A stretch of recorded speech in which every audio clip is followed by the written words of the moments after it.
Did you know that Mahatma Phule, a film directed by Kashyap in 1954, won the National Film Award for Best Feature Film in Marathi? Any guesses who wrote the film? Well, it was none other than the champion of Dalit rights in India, the very reformer and economist who drafted the Constitution of India, Dr. B.R. Ambedkar. Mahatma Phule was based on the life of social reformer and activist Jyotirao Phule. It was a biopic that was about his life and work and how he worked tirelessly with his wife Savitribai Phule for the eradication of untouchability and education of the oppressed castes.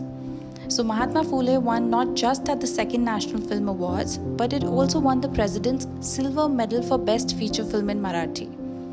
Cut to 71 years after the National Award-winning film, that a new Hindi film, Phule, about Jyotirao Phule and his wife Savitribai, was embroiled in a release controversy even after it was cleared by the censor board. Yes, I am talking about the Phule film controversy. So what was the hype around the Phule film controversy all about? Phule is a Hindi film directed by Anand Mahadevan. It stars Pratik Gandhi and Patralekha in the lead as Jyotirao Phule and Savitribai Phule. The film was not able to release on its original release date after objections by certain Brahmin groups, in particular Hindu Mahasangh, Akhil Bhartiya Brahmin Samaj and Parshuram Arthik Vikas Mahamandal, who alleged that the film showed Brahmins in a bad light. This they did only after watching the teaser and trailer and called the film's content biased and imbalanced. Some critics of the film pointed out that not all Brahmin families discriminated against Dalits, citing examples such as of a Brahmin who gave Phule his house to open the first school. Interestingly, the censor board did not demand major cuts. Instead, it suggested minor tweaks, like removing references to certain specific caste names or changing dialogues such as 3000 saal purani gulami to kai saal purani gulami, among other small adjustments that didn't significantly affect the narrative.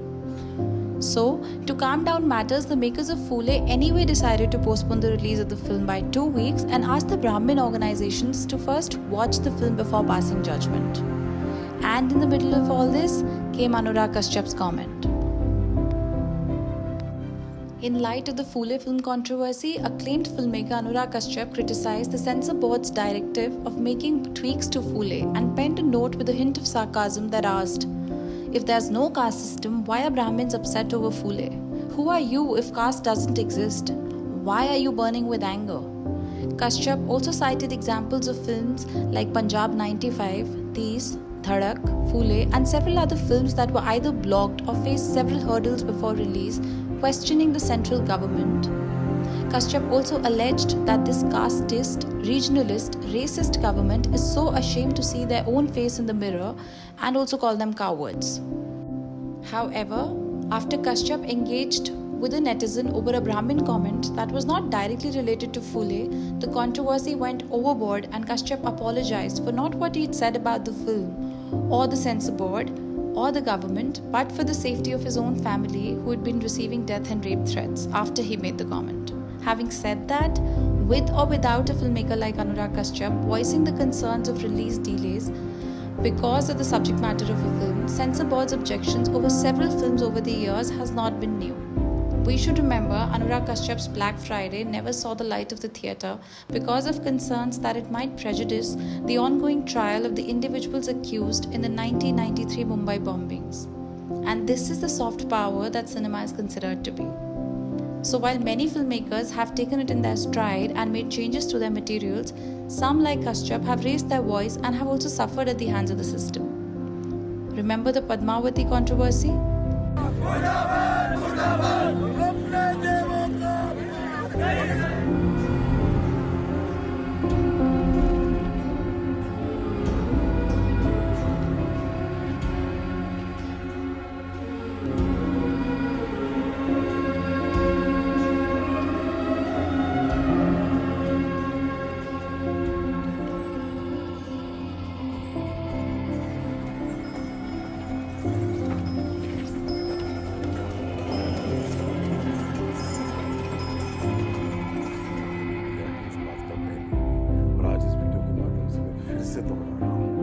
कि हमारी film में रानी पद्मावत थी और अलाउद्दीन खिलजी के बीच में ऐसा कोई scene नहीं है जो किसी की भावनाओं को ठेस पहुंचाए या जज्बातों को तकलीफ दे।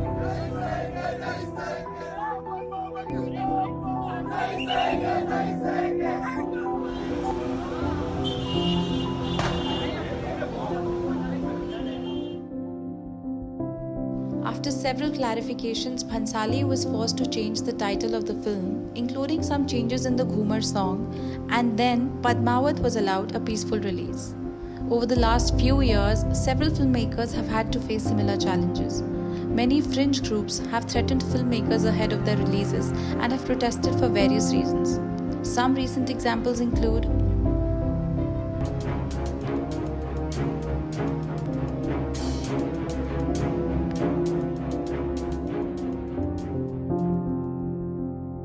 On the other hand, there are films like Chhawa, The Sabarmati Report, The Kashmir Files, which continue to get support from the ruling party and its many ministers. और इन दिनों तो छावा की धूम मची हुई है। Not only are these films made tax-free across the BJP-ruled states, they're also endorsed by the ministers of the party, even if these films take massive creative liberties with their source material. For example, as much as Vicky Kaushal deserves appreciation for his performance in Chhawa, there has been contention around the huge inaccuracies shown in the film. However, I will not be discussing that today because many are still not over his six-pack and muscular frame or the intense sequences screaming for blood in the name of Sambhaji, the flag bearer of the Maratha Empire. This is not to say that the ruling governments have not endorsed films on social issues such as Toilet Ek Prem Katha, Chhapak, Bajirao Mastani, Hindi Medium, Dangal, Airlift, but films on sensitive issues like caste politics, on revered figures in Hindu mythology or in Indian history, or sensitive topics related to political parties or their leaders always had to face extra scrutiny before release. But why does that happen? And does this happen only in India? Well, no. Without generalizing, in most film industries across the world, according to the political times or states of governments of their countries, film as a medium goes through a cycle of change, like all creative industries such as the fine and performing arts. However, before we go there, it is important to deviate a little and understand what propaganda is and what it really means. What is a propaganda film? Propaganda is basically a tool used to influence or persuade people to follow a certain idea or agenda. It usually presents only selected facts using emotional language and is not often objective. It's designed to create a strong emotional reaction rather than make you think rationally about the issue. You can find propaganda everywhere, in books, in music, and especially in films. Propaganda films usually push religious, political, or cultural ideas. They're made with one purpose: to get viewers to accept a particular point of view and even act on it.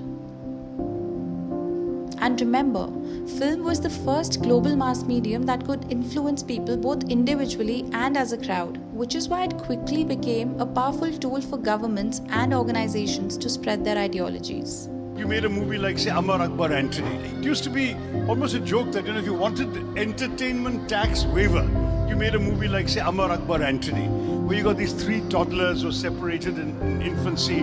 One is brought up as a Muslim, one is a Christian, one is a Hindu, and how they come together at the end and they beat the bad guys. So that was the kind of values that our society and even our government tried to instill in our society. And so a filmmaker playing up those values got entertainment tax off. So there was a big sum as a percentage of your ticket, so you were thrilled to go and watch those movies. Now that kind of thinking has now changed to such a degree that it's a movie that has people ending at the end of the screening paying for Muslim blood, which now gets entertainment tax off. So you can see that there is now a change completely in the level of discourse and the kind of values that are sought to be imparted with official blessing. Today, propaganda hasn't gone anywhere. It's still happening, but now it's not just in films. It's also on the internet and social media, which makes its reach even faster and more directly to people. Now, why am I bringing up propaganda films here? Because over the past few years, especially after the BJP government came to power, we've seen a shift in the kind of narratives Bollywood has been pushing specifically. It's easy to ignore when it's happening in your own backyard, but if you want to understand how politics can influence films, let's take a look at another country, a completely different film industry, such as Iran. Iranian cinema has given the world some of its most incredible films. But everything changed after the 1979 Iranian Revolution, which brought a wave of religious fundamentalism. Ayatollah Khomeini, the supreme leader, said he wasn't against cinema itself, just against promiscuity in it. So films were allowed again, but with a lot of restrictions on what they could show. By 1986, Iran had a Ministry of Culture and Islamic Guidance, basically an official body that decided what kind of films could be made, making sure they followed Islamic rules about morality and decency. That meant no dancing, no music, no women riding bikes, no physical contact between men and women on screen, even married couples showing a little bit of hair or makeup, that was also not allowed. Now, if a filmmaker made a movie that was anti-American or anti-Israel, it would get funding and government support easily. But if you wanted to tell authentic real stories about life in Iran, you had to be really clever and find ways to get around these strict rules. So, take Abbas Kiarostami, for example, a legendary filmmaker. His film Taste of Cherry talks about suicide, a subject that's taboo and considered sinful. So the filmmaker had to be very smart and subtle about how to make the film in order to avoid getting banned. The story follows a man driving around Tehran looking for someone to help him with his suicidal intentions. Despite the controversial theme, Kiarostami pushed through all obstacles, got the film made, and even took it to the Cannes Film Festival, where Iranian cinema finally got global recognition. This is just one small incident of filmmakers trying to get away with political censorship in their countries to get a film released. But closer home in India, we've seen something similar very recently. Take the film Santosh. Written and directed by British Indian filmmaker Sandhya Suri, the film is about police brutality, caste discrimination and misogyny. Real issues. But guess what? Despite being a BAFTA nominee and UK's official entry to the Oscars, Santosh could not get a release in India. Why? Because according to the Indian Censor Board, the film could jeopardize the country's image when it spoke about police brutality, caste discrimination, and other sensitive issues. The Censor Board suggested major edits, which the makers did not agree with, as they did not want to change the film's fundamental narrative. And so the makers decided not to cut their film extensively, as suggested by the Censor Board, and the film did not release in India. This brings me back to our discussion on Phule. So does Phule talk about issues that will jeopardize India's socio-cultural harmony? No. In fact, the film chronicles the story of two social reformers we've spoken about earlier, Jyotirao Phule and Savitribai Phule. Savitribai Phule is regarded as the first female teacher of India. The couple resided in Pune, Maharashtra, and dedicated their entire lives for the education of women, the upliftment of lower classes, and addressed social issues like child infanticide. The two are unsung heroes of India's history who tackled deep-rooted societal issues without resorting to violence. Despite being revered figures in Indian history and parts of Maharashtra, Jyotirao and Savitribai Phule's life has not been able to get a decent film release in mainstream Indian cinema for a very long time. Forget the current film in controversy. Last year in 2024, the Marathi film Satya Shodhak, which was also about the life of Jyotirao Phule, directed by Nilesh Jalamkar and starring Sandeep Kulkarni and Rajshri Deshpande, also saw multiple hurdles before release.